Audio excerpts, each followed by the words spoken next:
नमस्कार प्यारे बच्चों, जैसे कल हमने क्लास दी थी ज्योग्राफी की। अब मैं आज बहुत सारे बच्चे ये बोल रहे थे कि सिलेबस कितना हुआ कितना नहीं हुआ। देखो बच्चों, टाइमिंग की बोल रहे थे दो बच्चे बात। टाइमिंग का मैंने बता दिया, मैं जॉब पे हूं भाई, किसी टाइम आया जाता किसी टाइम नहीं आया जाता, जॉब पे हूं।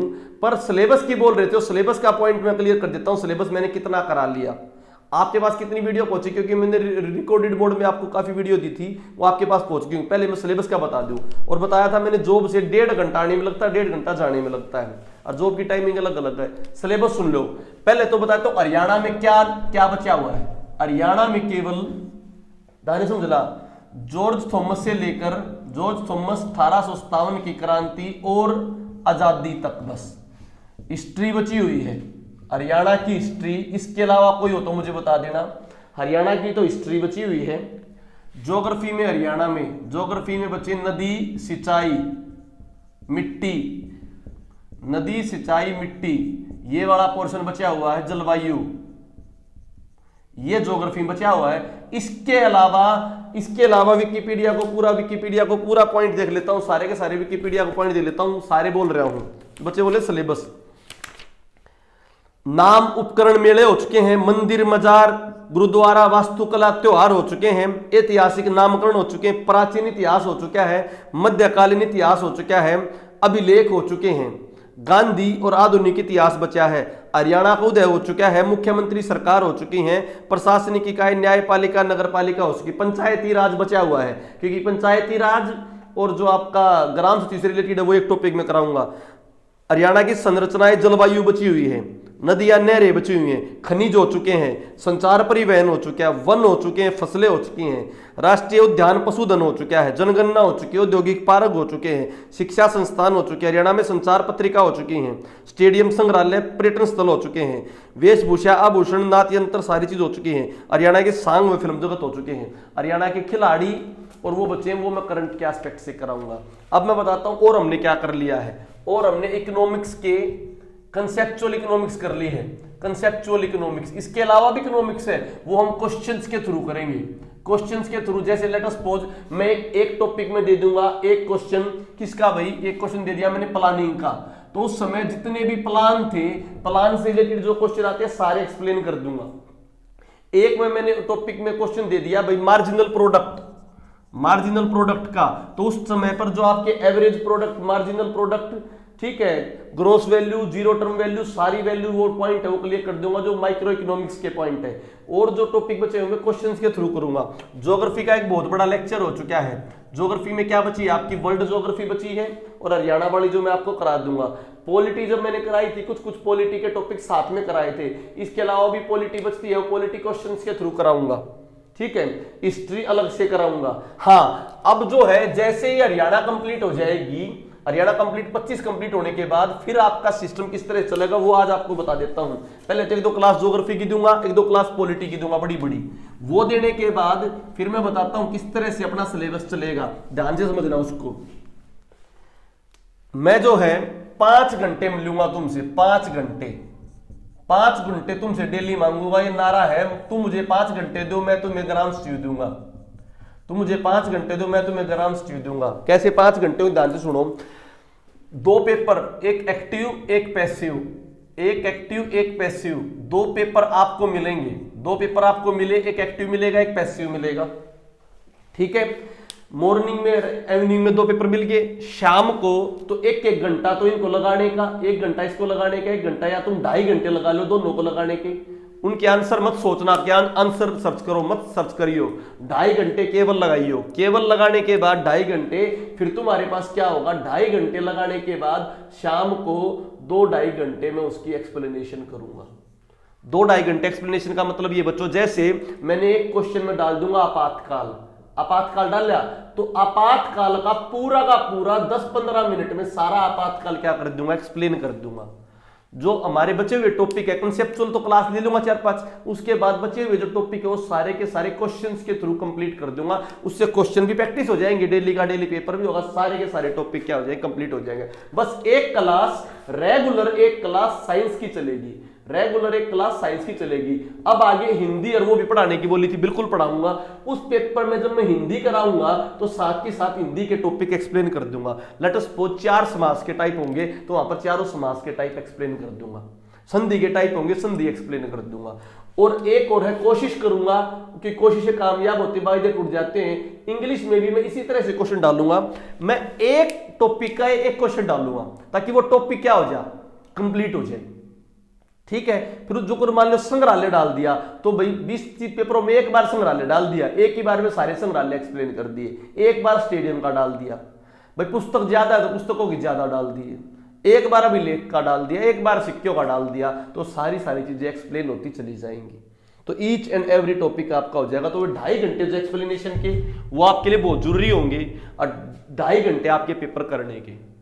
एक्टिव पेपर से प्रीवियस ईयर की तैयारी हो जाएगी और पैसिव पेपर से जो नए क्वेश्चन जो आपको आते होंगे वे होंगे। जैसे पप्पा बबनवा तीरथ वाले, अब एक बच्चे ने बोला था, पता नहीं वो क्रैश कोर्स से था कहीं से था, कि विकिपीडिया में जींद लिख रखा है भैंस का। वो 2017-18 में बनी थी विकिपीडिया, 2019 के सेंसेक्स के अकॉर्डिंग अब जींद नहीं है, अब क्या है, इसार है। ये मैंने बताया 5 घंटे का जो शेड्यूल जो करेंगे इसमें एक्सप्लेनेशन करूंगा। बात समझ में आई? अब बताता हूं, अब दूसरा टॉपिक यहां से तो मैं क्लियर करूं बच्चों।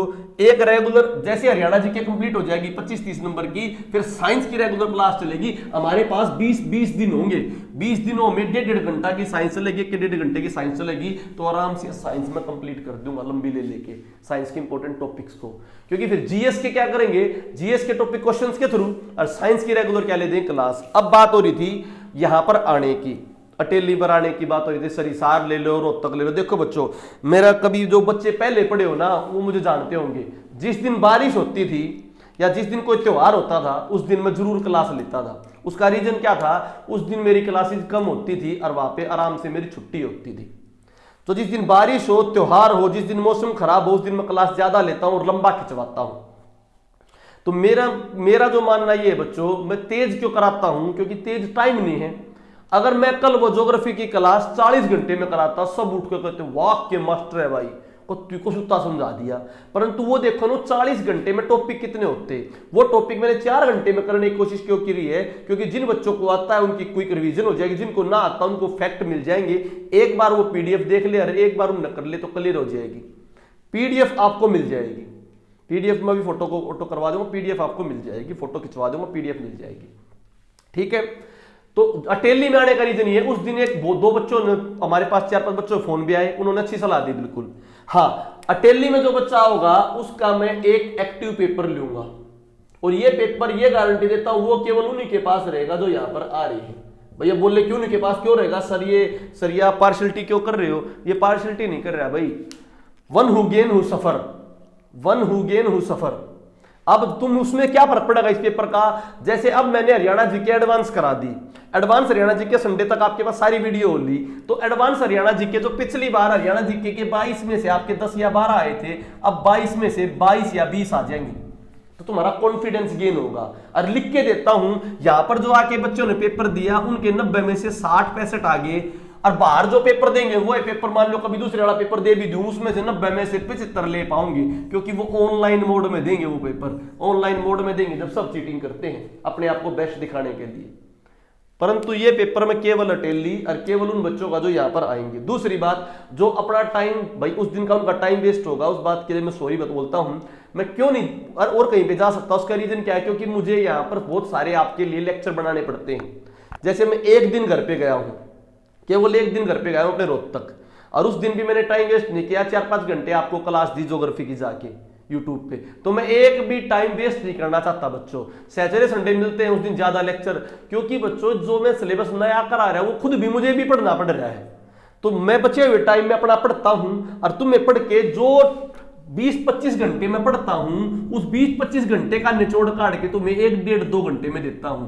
तो मेरे पास टाइम की कमी है, टाइम की कमी। अगर मैं हिसार आ गया, रोहतक आ गया, तो वो टाइम कहां यूटिलाइज होगा, मेरा टाइम चला जाएगा बहुत। मेरा टाइम जाने से हजारों बच्चों का टाइम जाएगा, तुम्हारा टाइम जाने से एक बच्चे का टाइम जाएगा, इसलिए मैं यहां के लिए बोल रहा हूं। ठीक है, और यहाँ आने के बाद बच्चों क्या है, जैसे भाई कई बार क्या होता है, पूरा तो पीडीएफ निकल जाती, कुछ भी निकल जाती, जिस भी बच्चे की 1 या 2 नंबर से रह रहा है या कोई प्रॉब्लम है, उसको वैसे ही प्रॉब्लम का सॉल्यूशन बताऊंगा। मैंने टेस्ट ले लिया, टेस्ट लेने के बाद उसको जीके अच्छी आती है, उसको बोल दूंगा तू जीके मत पढ़, अब तू मैथ का ये टॉपिक पढ़, इस टीचर के ये नोट्स निकाल ले, यहां से पढ़, क्योंकि उसका मैथ देख के जब बता पाऊंगा। अगर उसका मैथ अर्थमेटिक ठीक है तो बोलूंगा इस टीचर की क्लास ले, ये वाला पोर्शन कर। अगर उसका एडवांस ठीक है, अर्थमेटिक में प्रॉब्लम, बोलूंगा मैथ मत पढ़, अब तो इंग्लिश इस तरह से पढ़ ले, क्योंकि फेस टू फेस बच्चे की पर्सनल प्रॉब्लम लूंगा भाई। मैं और चीजों कहता नहीं, हरियाणा के तो भगवान की दया से सारे एग्जाम क्लियर कर रखे हैं, तो हरियाणा का तो मुझे एक्सपीरियंस फुल है, और किसी चीज का नहीं कहता मैं एक्सपीरियंस है या नहीं है, ठीक है। तो वो जिसने पर्सनल बेनिफिट उठाना हो, फोन आते मेरे पास, सर ये बता दो, सर वो बता दो, भाई मैं एक दिन दे सकता हूं फोनों पे, किसी को एक 1.5 घंटा दूंगा तो कैसे टाइम जाएगा। तो मैंने एक दिन दे दिया भाई, एक दिन दे दिया, संडे वाला दिन। संडे वाला दिन आप सभी का दिन है, संडे वाले दिन आप आना, ठीक है। सभी आराम से 12 बजे तक आ जाओगी भाई, धुंध भी पड़े या कुछ भी पड़े, 12 बजे तक आ जाओगी, अपना जैसे वीडियो खत्म हो। और दूसरी बात, क्या पता उन बच्चों से व्हाट्सएप से भी जुड़ जाऊं भाई, क्योंकि बच्चों सब बच्चों से व्हाट्सएप इसलिए नहीं जुड़ सकता क्योंकि भाई एक बार कोई दूसरा बच्चा व्हाट्सएप ग्रुप में आ जाए, व्हाट्सएप ग्रुप बनाने में बहुत प्रॉब्लम होती है एडमिन के लिए, ठीक है। तो उन बच्चों का ये बात है 12 बजे तक आ जाना। कैसे करना, तुमने वीडियो बनाई, वीडियो के बाद भाई भिवानी से कौन कौन है, भाई रोहतक से कौन कौन है, भाई इसार से कौन कौन है। इसार वाले तो बच्चे काफी मेरे से मिल लिए थे, जिसके पॉइंट बचे हो केवल वो आ जाना। अदरवाइज रोहतक वाले, भिवानी वाले, पलवल वाले टॉपर्स जो हैं उनको तो गारंटीड आना है। टॉपर्स को इनाम भी दूंगा, और भाई क्या पता मन में क्या उनके लिए, वो भी मैं उनको जरूर दूंगा टॉपर्स को। टॉपर्स जो मैंने बताए थे, उसके अलावा जो और बच्चे हैं उनको भी आना है, उनके लिए भी बहुत इंपॉर्टेंट चीजें होंगी बच्चों उस दिन लिख के। जिस प्रकार मैंने टेस्ट कराया, जब टेस्ट देने के लिए गए तुम्हें पता लग गया ना तुम्हारे कितने नंबर है, तो उसी प्रकार तुम्हें पता लगेगा क्या चीज है, ठीक है। अपना ग्रुप बनाओ भाई, 4-4, 5-5 ग्रुप बना के आओ, ताकि भाई किसी को वो भी ना लगे, आने जाने में कन्विंस रहे, दिक्कत ना है किसी भी चीज की।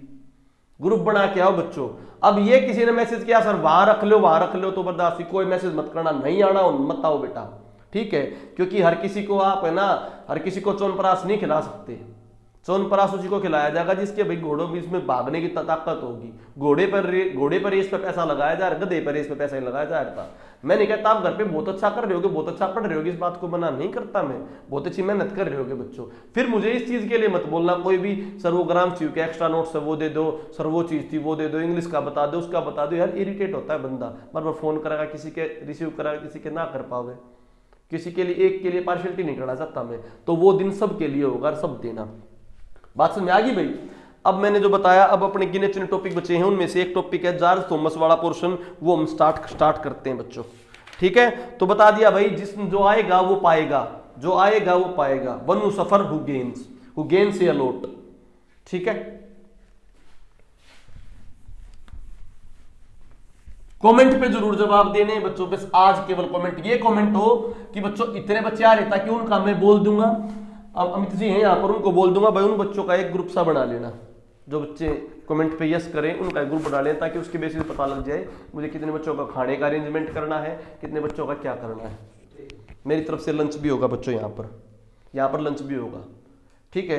तो जितने बच्चों का कमेंट आए तो ध्यान रखना, जिनको आना वो कमेंट करें, कमेंट में अपना नंबर मेंशन करें। अगर कोई लड़की है तो वो अपना नंबर मेंशन ना करे, वो अपने पेरेंट्स का नंबर मेंशन कर दे, ठीक है। पेरेंट्स का नंबर मेंशन कर दे, हम उससे अपने आप कर लेंगे कांटेक्ट। जितने बच्चों कमेंट करें वो अपना नंबर मेंशन कर देंगे भाई, कमेंट करे अपना नंबर मेंशन करे। स्पेसिफिकली बोल रहा हूं, गर्ल्स अपना नंबर मेंशन ना करे भाई, कोई भी गर्ल्स अपना नंबर मेंशन नहीं करेगी, वो अपने फादर का नंबर या अपने ब्रदर का नंबर मेंशन कर देगी, ठीक है। उनसे हम पर्सनली कॉल कर लेंगे, ठीक है। ताकि उतने बच्चों के लिए मैं अरेंजमेंट रखूं, नोट्स की फोटोकॉपी भी रखूं, इतने की बनवा के, और चीजें भी रखूं, ठीक है। फोटोकॉपी रखूं और खाने के लिए भी अरेंजमेंट रखूं, क्योंकि बच्चा मेरा ये मकसद है, जो एक क्रैश कोर्स वाले बच्चे 250-300 1 रुपया नहीं ले रहा भाई, एक सिंगल रुपया नहीं ले रहा, अपनी जेब से बहुत पैसे लगाए हैं। तो उनका मकसद केवल एक है मेरा, ताकि वे सिलेक्शन हो, उनसे मिलूं और सिलेक्शन के बाद ये दिखाऊं भाई हाँ ये फोटो, ये बच्चे 50 बच्चे 100 बच्चे 200 बच्चे इनके साथ, या मेरी फोटो और ये इनके रोल नंबर, जाकर चेक कर लो इनका सिलेक्शन है या नहीं है, ठीक है भाई। आ जाओ बच्चों, जॉर्ज थॉमस भाई,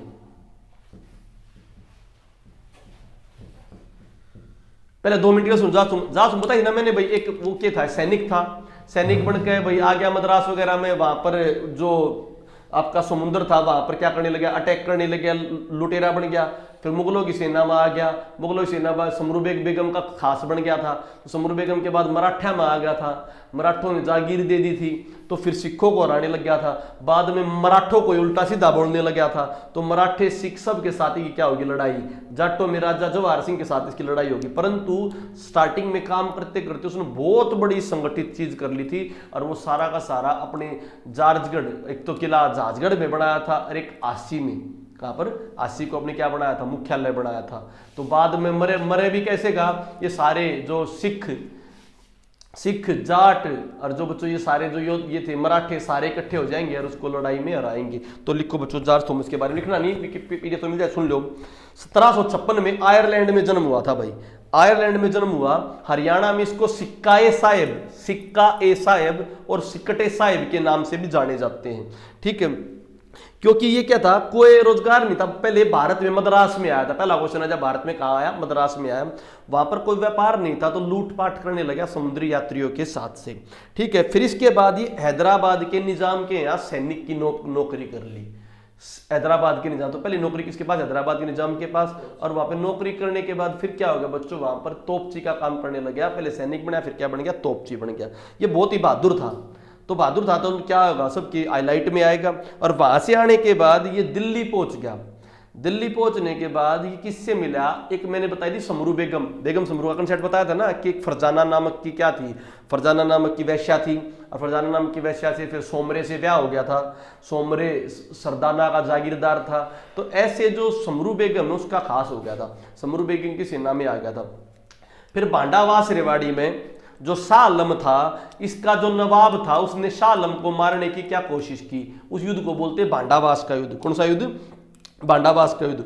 उस युद्ध में समरू बेगम और जॉर्ज थॉमस ने शाह आलम की क्या करी थी, रक्षा करी थी। इससे खुश होकर समरू बेगम ने, उसने शाह आलम ने समरू बेगम को अपनी पुत्री जेबी नुसा का खिताब दिया, तो उसका नाम चेंज कर दिया और पुत्री का नाम क्या रखा, जेबी नुसा, बोल दी तू जेबी नुसा आज से। और जॉर्ज थॉमस भी उसके कुशल सैनिकों में से एक हो गया था बच्चों, ठीक है भाई। तो 1789 में क्या हुआ था, भांडावास का युद्ध। फिर इसके बाद समरू बेगम का और भी खास बन गया, समरू बेगम का विश्वास पात्र बन गया।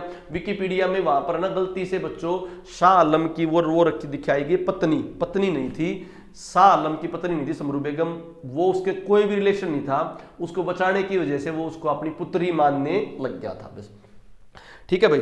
इसके बाद जो पांडावास के युद्ध के बाद उसको क्या मिली, टप्पल की जागीर मिली। कौन सी जागीर, टप्पल की जागीर। तो सबसे पहले जॉर्ज थॉमस को कौन सी जागीर मिली, टप्पल की जागीर। और कौन से में भाई, भांडावास के युद्ध की वजह से, जिसमें समरू बेगम के यहाँ काम करते हुए उसने शाह आलम की जान बचाई थी।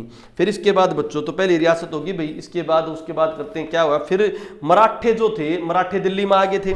तो मराठे दिल्ली में आ गए थे, तो मराठा ने दिल्ली के सुल्तान के साथ संधि कर ली थी। फिर उसने देखा दिल्ली का सुल्तान तो कुछ भी ना है, समरू बेगम भी कुछ ना है। समरू बेगम एक ईसाई के प्यार में पड़ गई थी, तो फिर जॉर्ज थॉमस का उसने साथ छोड़ दिया था। तो फिर ये मराठा के अंदर जा मिला, तो मराठों के लिए बहुत सारी लड़ाई लड़ी इसने। फिर मराठों ने इससे खुश होकर मेवात वाला हिस्सा दे दिया। तो टप्पल के बाद कौन सा हिस्सा आ गया इसके पास, मेवात वाला। किसने दिया, मेवात वाला हिस्सा मराठों ने दे दिया भाई। मराठे सूबेदारों ने झज्जर में पटौदी वाले हिस्से भी दे दिए। तो मराठों के लिए बहुत सारी लड़ाई लड़ी और बहुत सारी जीतता चला गया। झज्जर पटौदी भी किसने मिल गया, जॉर्ज थॉमस ने मिल गया। मराठे जो हैं सिखों और मराठों की तनी हुई थी, क्योंकि भाई इस तरफ मराठे थे तगड़े भाई। पानीपत की लड़ाई के बाद हालांकि मराठे कमजोर हो गए थे, परंतु फिर भी मराठे स्ट्रॉन्ग तो थे 1761 मारने के बाद, क्योंकि अहमद शाह अब्दाली तो चला गया था। तो मराठों में, सिखों में, जाटों में वर्षों की लड़ाई चल रही थी। तो सिखों में सहारनपुर यमुनानगर के आसपास जो है सिख साम्राज्य था, अम्बाड़े के आसपास, वहां पर जॉर्ज थॉमस को भेजा। तो जॉर्ज थॉमस ने वहां से सिखों को खदेड़ दिया था। तो इससे खुश होकर रोहतक, भिवानी, गुड़गांव, सोनीपत वाले इलाके भी किसको मिल गए, जॉर्ज थॉमस को। तो जॉर्ज थॉमस को रोहतक, सोनीपत, भिवानी, तो बहुत सारे इलाके मिल गए किसको भाई, जॉर्ज थॉमस को। इतने मिलाकर, कुल मिलाकर लगभग ये 1200 गांव हो गए, 1200 गांव। तो 1200 गांव का अधिकार किसके पास आ गया, जॉर्ज थॉमस के पास आ गया। तो इसने अपने आप को राजा घोषित किया। क्या घोषित किया, राजा। और कड़े मुख्यालय बनाया आसी में। तो जॉर्ज की कोठी कहां पर बच्चों, आसी, ठीक है बच्चों। फिर इसने यहाँ पर अपनी टकसाल स्टार्ट की, वहां से सिक्के बनाने स्टार्ट करे, तो प्रॉपर राजा बन गया था यहाँ पर आके। ठीक है, फिर इसके बाद इसके बारे में दो लड़ाइयाँ फेमस है, बेरी की प्रथम लड़ाई और बेरी की सेकंड लड़ाई। बेरी की जो प्रथम लड़ाई है ये जाट राजा जवाहर सिंह के साथ हुई 1794 ईस्वी में। जाट राजा जवाहर सिंह, मैंने कहा था ना जाट सिख सारे अटैक करे थे। जाट राजा जवाहर सिंह ने काफी एरिया कब्जा लिया था, फिर ये इसको जॉर्ज थॉमस को भी हराना चाहता था। जॉर्ज थॉमस एक मजबूत योद्धा था, उसने बेरी की प्रथम लड़ाई में जाट राजा जवाहर सिंह को हरा दिया। तो बेरी की प्रथम लड़ाई भाई किसके बीच में हुई? जॉर्ज थॉमस और जाट राजा जवाहर सिंह। किसकी जीत हुई? जॉर्ज थॉमस की। फिर जो था बेरी की द्वितीय लड़ाई जो हुई वो 1801 में हुई। इसके पीछे एक कहानी समझाता हूं। बेरी की द्वितीय लड़ाई जहाजगढ़ के पास, बेरी जहाजगढ़ गांव है बेरी के पास, जहां पर अपना किसका मेला लगता है? पशुओं का मेला लगता है, हरियाणा का सबसे बड़ा पशुओं का मेला। सुनो, क्योंकि सिख जो थे सिखों का एरिया कब्जा लिया, मराठे जिन्होंने इसको जागीर दी थी मराठों को भी चैलेंज करने लगे ये। तो मराठा ने सोची सिखा के साथ संबंध बनाई, क्योंकि मराठा की तरफ से था एक बहुत अच्छा इंपॉर्टेंट सैनिक बोर्गेन सैनिक, वो था सेनापति। ठीक है, और पैरो जो था, पैरो एक फ्रांसीसी बंदा था जो जॉर्ज थॉमस को क्या करना चाहता था? नष्ट करना चाहता था। तो पैरो के साथ जॉर्ज थॉमस की बहुत लड़ाई हुई थी और जॉर्ज थॉमस ने हमेशा उसको हरा दिया था। तो पैरो ने सेनापति बोगेन के हेल्प से, जो मराठों का था, सिखों और मराठों में क्या कराई? संधि कराई कि आपस में तुम लड़ते रही हो, पहले जॉर्ज थॉमस को देख लो। तो यहां पर पैरो के साथ मिलके बोगेन अरिन ने सिख सेना के साथ मिलके 1801 में जॉर्ज थॉमस के ऊपर क्या कर दी? चढ़ाई। जॉर्ज थॉमस के ऊपर चढ़ाई करी। पहले तो पैरो तो खाली हरा दिया था, पर बोगेन और साथ माने के बाद सिख और जाटों का संयुक्त सेना जो उसके साथ लड़ी 1801 में बेरी की संयुक्त लड़ाई में, सिख मराठों की लड़ाई में जॉर्ज थॉमस हार गया। जॉर्ज थॉमस को आत्मसमर्पण करना पड़ा और जॉर्ज थॉमस अपनी जान बचाने के लिए भाग गया। परंतु पैरो और बोगेन इसको कंप्लीटली क्या करना चाहते थे? मारना चाहते थे, ताकि इन फ्यूचर में ये ना उभर सके। तो इसीलिए जब वो झज्जर से भाग के भाई कहाँ चला गया था? पश्चिम बंगाल की तरफ चला गया था। और 23 दिसंबर 1801 में इसकी बंगाल बहरामपुर में इसकी क्या होगी? मृत्यु होगी। बंगाल बहरामपुर में इसकी क्या होगी? मृत्यु होगी बच्चों। ठीक है, वो 23 दिसंबर 1801 मार गया। एग्जैक्ट डेट वो 22 अगस्त 1802, 22 अगस्त 1802 सॉरी 1801 में तो युद्ध आ रहा था। ठीक है बच्चों, तो मैंने बताया 1801 को गलती बता गया था। 1801 में तो आत्मसमर्पण किया और बहरामपुर में 22 अगस्त 1802 को इसकी मृत्यु हुई। तो ये 1200 गांव किसके अधिकार में हो? या भी प्रॉब्लम होगी। सिख बोले मेरे अधिकार में होंगे, मराठे बोले मेरे अधिकार में होंगे। इसी बीच में अंग्रेजों की क्या होगी थी? एंट्री होगी थी। और 1803 में मराठा सरदार महाजी सिंधिया के साथ, दौलत राव सिंधिया के साथ अंग्रेजों ने सजी अर्जन गांव की संधि कर ली थी। कब? 1803 में। और जो संपूर्ण हरियाणा का क्षेत्र था वो किसके अधिकार में आया था? ब्रिटिश ईस्ट इंडिया कंपनी के। तो ये स्टोरी किसकी थी बच्चों? जॉर्ज थॉमस की। क्लियर बच्चों? इसके अलावा अब हम बात करते हैं कुछ इंपॉर्टेंट जॉर्ज थॉमस के अन्य युद्ध। ठीक है, एक और पॉइंट आता है, दिल्ली संग्रहालय के अनुसार धरती पर स्वर्ग, हरियाणा को धरती पर स्वर्ग कहा गया है। ये कौन से बच्चों? 1328 में। वो संग्रहालय कब का है? 1328 का, जिसमें हरियाणा को धरती पर स्वर्ग कहा गया दिल्ली संग्रहालय के अनुसार। तो जॉर्ज थॉमस के कुछ अन्य युद्धों में, दो तो मैंने बेरी की लड़ाई बता दी, एक मैंने पहले बता दिया था भाड़ावास का युद्ध। इसके अलावा एक है नारनौंद का युद्ध। कौन सा युद्ध? नारनौंद हिसार का युद्ध 1799 में नारनौंद का। सारे पीडीएफ मिल जाएंगे, उसकी टेंशन मत लो। नारनौंद समझ लिया करो बस। नारनौंद का ये किसके साथ होया था बच्चों? ये होया था सिखों के साथ होया था, राशि के साथ जॉर्ज थॉमस के बीच। ठीक है बच्चों, 1799 में। तभी तो 1801 में सिख भी किसके साथ हो गए थे? मराठों के साथ हो गए थे। एक होया था इंपोर्टेंट विद्रोह, कानौर का विद्रोह। कानौर रोहतक में बेटा, कानौर का विद्रोह क्या था? कानौर रोहतक में था। यहां पर जो विद्रोह करा यहाँ लोकल गांव वालों ने करा। जॉर्ज थॉमस ने टैक्स वैक्स ज्यादा लगा दिए थे। तो जॉर्ज थॉमस ने टैक्स वैक्स ज्यादा लगा दिए थे, तो यहाँ के लोकल गांव वालों ने विद्रोह कराया था, कानौर का विद्रोह। ठीक है, तो क्योंकि अंतिम रूप से जीतो जॉर्ज थॉमस की हुई, पर जॉर्ज थॉमस बिल्कुल रवा दिया था एक किस्म से, मतलब काफी अच्छी तरह लड़े थे ये। तो कानौर का विद्रोह आज किसके बीच में? लोकल गांव वालों के बीच में, और किसके बीच में? जॉर्ज थॉमस के बीच में। 1796 के अराउंड। सन नहीं आओगा खाली नु बुझेगा, संतों क्या होंगे बेरी के लड़ाई के उसके, इनकी ख्याल ये पूछ रहे युद्ध किसके बीच में हुए, और सन आओगे तो ऑटोमेटिकली अंदाजा लगा देना 1790 से 1800 के बीच में मिलेंगे। सारे सन याद नहीं रहते, अंदाजा लगा कर बता देना। अब मैं बात कर रहा हूं संतलत काल के दौरान युद्ध, मैंने पहले बता दिए थे। 1193 में तो आशी का जाटवा वाला बता दिया था। 1192 में जब मोहम्मद गोरी की द्वितीय लड़ाई हुई थी, उसके बाद जाता जाता वो आशी के जाटवा मलिक के साथ लड़ाई करी थी और आशी का जाटवा मलिक हार गया था। ठीक है, ये मैंने बता दिया था पॉइंट आपको। ठीक है, इसके अलावा जो और युद्ध हुए, जनता का विद्रोह मैंने बता दिया था। जनता का विद्रोह किसके समय हुआ था? एक तो कुतुबुद्दीन ऐबक के मरने के बाद हुआ था। जनता के दो विद्रोह हुए हैं। एक तो जनता का विद्रोह हुआ बच्चों कुतुबुद्दीन ऐबक के मरने के बाद, किसको भाई, जो ये इल्तुतमिश था, इसके खिलाफ अराजकता फैली थी। ठीक है, और जब इल्तुतमिश मरा था तो उसकी बेटी को क्या बनाने के लिए, सम्राज्ञी बनाने के लिए विद्रोह हुए थे। कैथल के विद्रोह मैंने बता दिए थे बच्चों। कैथल का विद्रोह किसके बीच में? रजिया बेगम और उसके भाई के बीच में, जिसमें रजिया बेगम की मृत्यु हुई थी। और कैथल का दूसरा विद्रोह इंपॉर्टेंट है, मोहन सिंह मंडार। कौन सा? मोहन सिंह मंडार, जो किसके खिलाफ लड़ा था? बाबर के खिलाफ। बाबर ने वहां पर शवों की मीनार लगा दी थी। किसकी मीनार? शवों की। मोहन सिंह मंडार राजपूत कैथल का बहुत इंपॉर्टेंट। बलबन के समय मेवातियों के विद्रोह हुए थे, मैंने वहां पर पढ़ा दिया था। बलबन जब पढ़ाया तो मेवातियों के सेकंड विद्रोह में कौन था? मेवातियों का नायक मलका। मेवातियों का नायक कौन था? मलका। ये मैंने सारे आपको बता दिए पहले विद्रोह, सारे विकिपीडिया में लिख भी रखे हैं, आराम से इसको पढ़ देना। अब मैं बात करता हूं, मुगल जब खत्म हुए थे और ईस्ट इंडिया कंपनी का आगमन होने वाला था, तो ईस्ट इंडिया कंपनी के खिलाफ भी हरियाणा में विद्रोह हुए थे।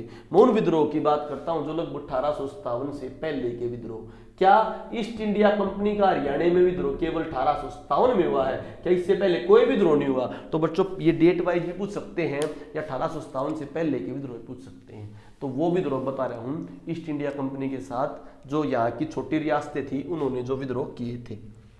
ठीक है बच्चों, तो सबसे पहले जो विद्रोह है वो तुम पढ़ो बच्चों, रानिया का विद्रोह। कौन सा विद्रोह? रानिया का विद्रोह। रानिया क्या थी बच्चों? वर्तमान में तो रानिया सिरसा में है, उस समय हिसार की एक छोटी सी क्या थी? रियासत थी। कौन सी बच्चों? रानिया। उसमें जो मैंने बताया, जब अहमद शाह अब्दाली लूट के चला गया था, अहमद शाह अब्दाली जब लूट के चला गया था तो किसको छोड़ गया था? नजीबुद्दौला को छोड़ गया था। नजीबुद्दौला को, नजीबुद्दौला के ऊपर सब अटैक कर रहे थे, जाट भी कर रहे थे, सिख भी कर रहे थे, मराठे भी कर रहे थे। तो नजीबुद्दौला ने सोचा मैं तो लड़ाइयों में घुल जाऊंगा, क्यों न अपने बेटे को, क्यों न बेटे को, कौन था? जाबित खां।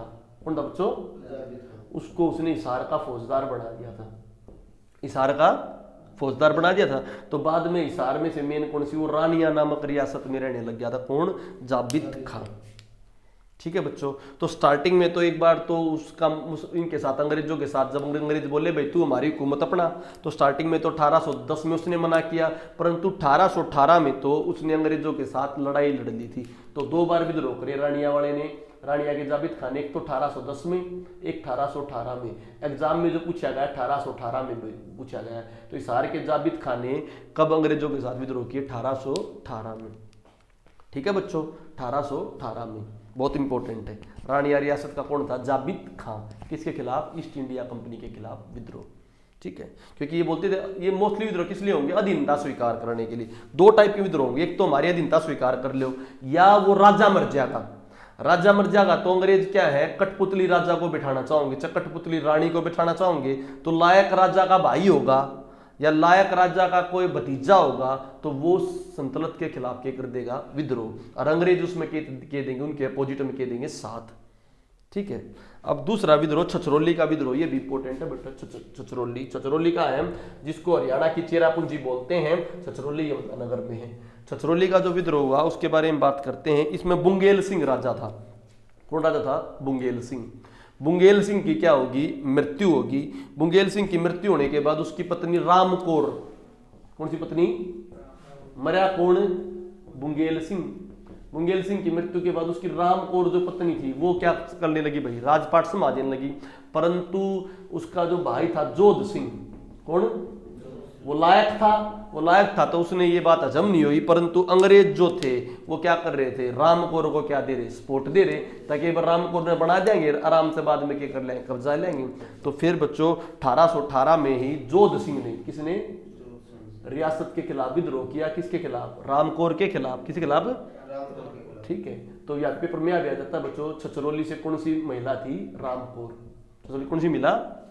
किसके मरने के बाद? बुंगेल सिंह के मरने के बाद। 1818 में विद्रोही कौन था? जोध सिंह, जिन अंग्रेजों के खिलाफ विद्रोह किया। रियलिटी में तो अपनी भाभी के खिलाफ कराया, की खिलाफ कराया, परंतु भाभी का साथ कौन दे रहे थे? अंग्रेज। ठीक है, लाडवा का विद्रोह। लाडवा के विद्रोह भी 2 बार हुए हैं बच्चों। लाडवा के विद्रोह भी 2 बार हुए हैं। लाडवा का जो पहला विद्रोह हुआ वो 1805 में हुआ है। कब हुआ पहला विद्रोह? 1805 में। उस समय कौन था? गुरदीत सिंह। कौन था 1805 में? गुरदीत सिंह बच्चों। स्थानीय लोगों और थानेश्वर, स्थानीय लोगों के बीच में हुआ था विद्रोह। किसके बीच में? स्थानीय लोगों, ये अंग्रेजों के बीच में नहीं था, स्थानीय लोगों के बीच में था। पेपर में आ जाए स्थानीय लोगों के साथ लाडवा का विद्रोह, वो किसके समय हुआ? गुरदीत सिंह के। परंतु अंग्रेजों के साथ जो विद्रोह हुआ वो 1845 में हुआ था।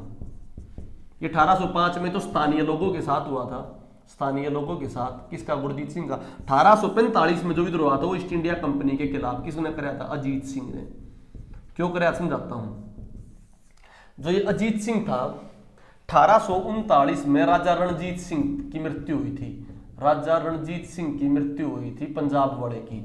ये अजीत सिंह उसका खास था, रणजीत सिंह का। और अंग्रेजों ने कभी रणजीत सिंह के साथ लड़ाई नहीं लड़ी थी। उनके साथ सतलुज नदी का समझौता हो गया था कि पड़ली तरफ तू रहे, इस तरफ हम रवांगे।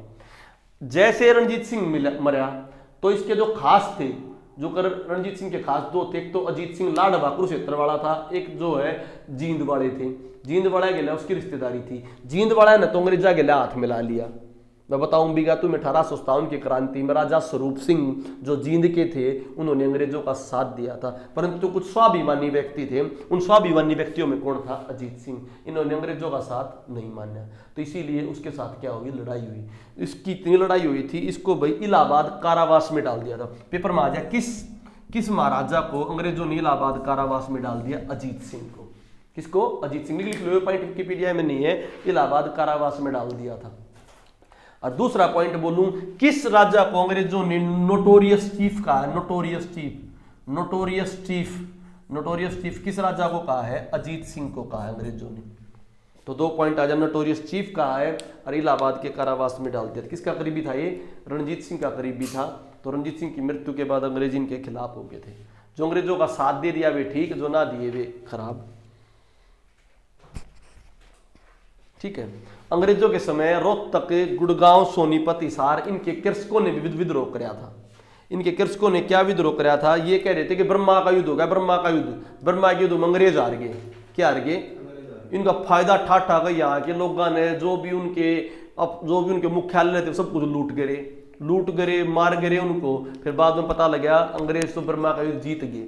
फिर मुश्किल से काबू पाया था। जिस प्रकार जाट आरक्षण नहीं हुआ, जिस प्रकार अपने यहाँ किसान आंदोलन नहीं हो रहे बहुत सारे, तो अपने यहाँ के आदमी जो जज्बे वाले हैं जब एकदम से काबू ना होते, तो ऐसा ही विद्रोह हुआ था, कृषकों का विद्रोह। और ऊपर से जाट राजा सूरजमल ने भी उनको क्या कर दिया था? सपोर्ट कर दिया था। तो अंग्रेजों के टाइम पे कृषक विद्रोह भी हुआ था।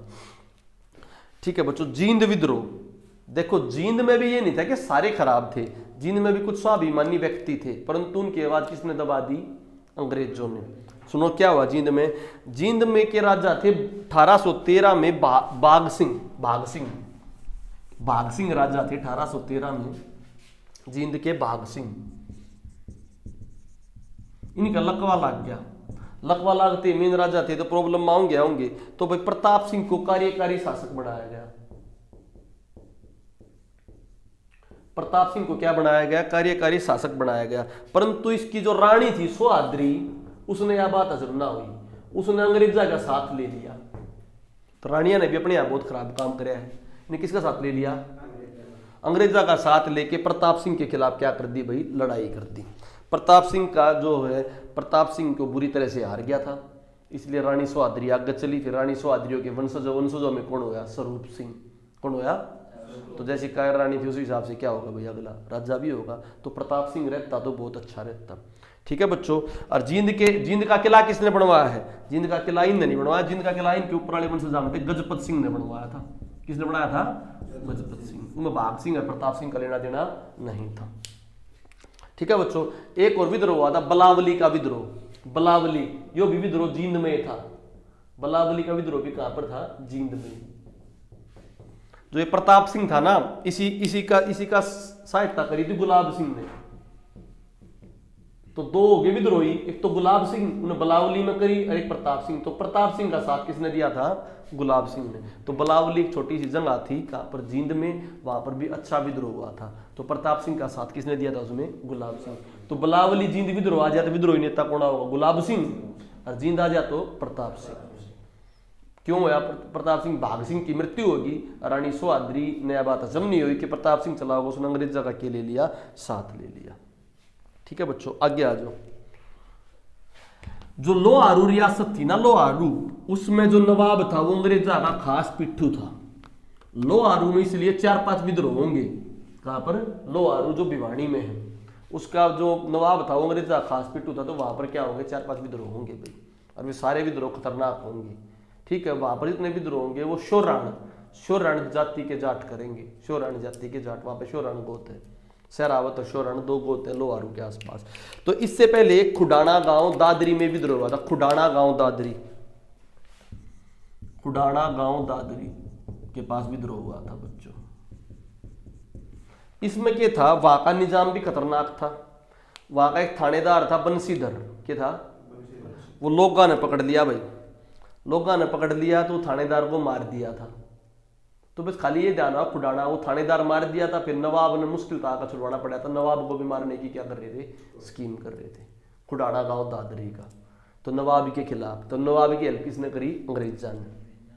ठीक है, इसके अलावा ये बहुत इंपॉर्टेंट है, जिसके आने के पूरे चांस है अगर अच्छा एग्जामिनर होगा। तो बुरा निगाहिया का विद्रोह,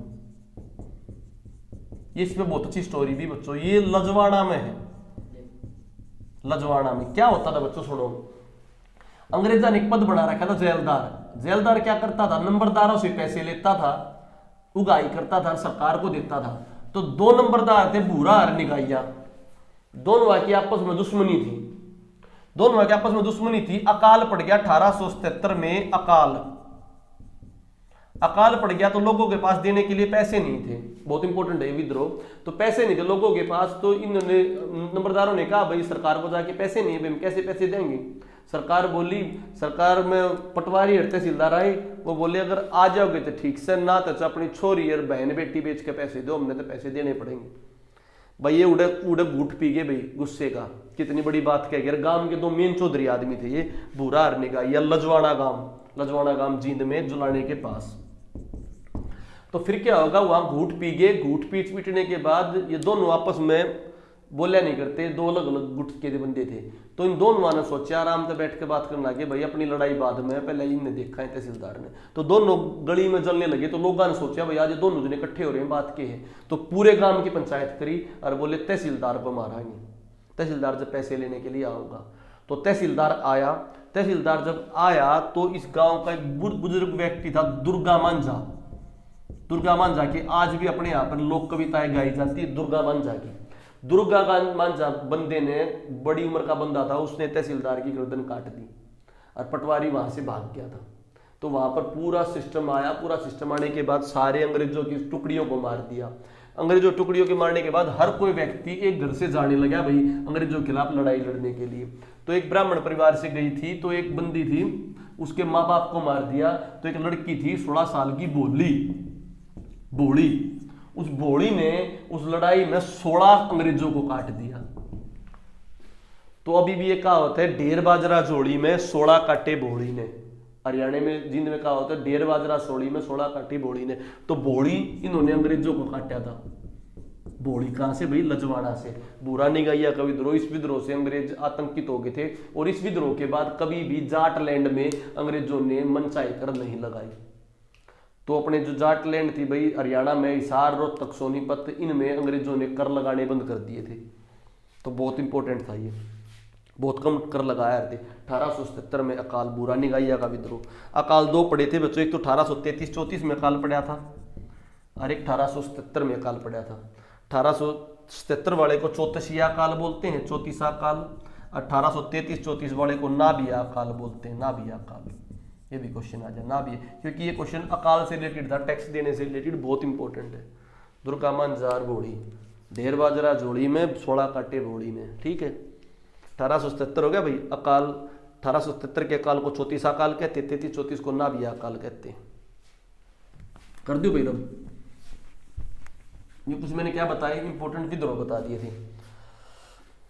अब मैं बात करता हूं बच्चों, लो आरू का बताया था। लो आरू में कभी भी आ जाए तो लो आरू में बच्चों मांडोली मांडोली गांव था वहां पर लो आरू में, ठीक है।